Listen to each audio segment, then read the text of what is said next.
about New Year's resolutions. Let's see if this looks familiar to anybody. I put those on the Facebook page for Drink Get Along, but I just thought this was perfect. New Year's Day post. I'm going to lose more weight again. I'm going to get fit next year. That's possibly my favorite. But my real favorite is right down here. It started out being nicer to my wife. It turned out to try to be nicer to my ex-wife. I'm not recommending that trajectory. But this is kind of how the New Year's resolution process goes.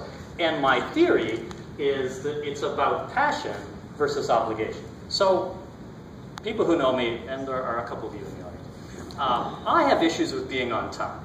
There, my name is Frank, and I am a late person. I set it up. And it's a recovery, it's one day at a time. But here's the thing.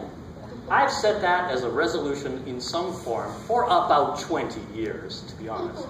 And I am, after 20 years, incrementally better at that. But guess what? I do not jump out of bed going, woo, I can't wait to be more on time today. I would be a better person if I were more on time. I bet every one of you can think of something that you should do, and you would be a better person if you did more of that or did less of its opposite, right? But those really do fall into the obligation category. And what I've found from these high achievers is, man, it gets tough. Why do we fail at our New Year's resolutions? If they were easy, we'd knock them out. So we pick things, they're hard for us, we don't have the passion behind it, and we don't see it through. So the real critical thing is to put your goal, before you get down the road and set yourself up for failure, put your goal to the passion test.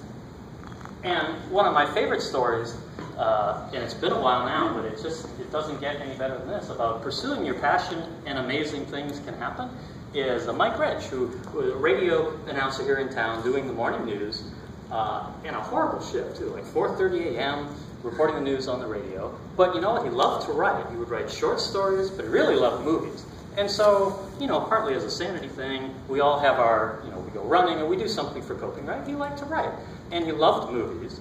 And so, he had a real job, a wife, kids. It wasn't like he had a lot of free time. A lot of us can relate.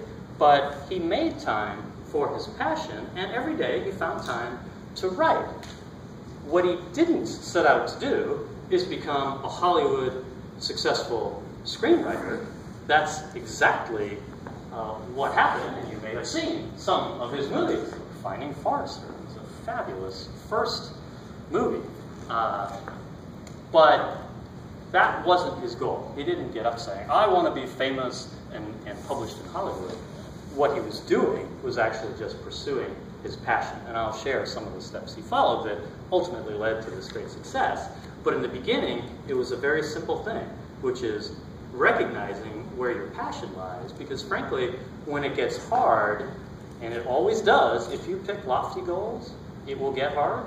And what will keep you going is your passion. And here's another local story that I find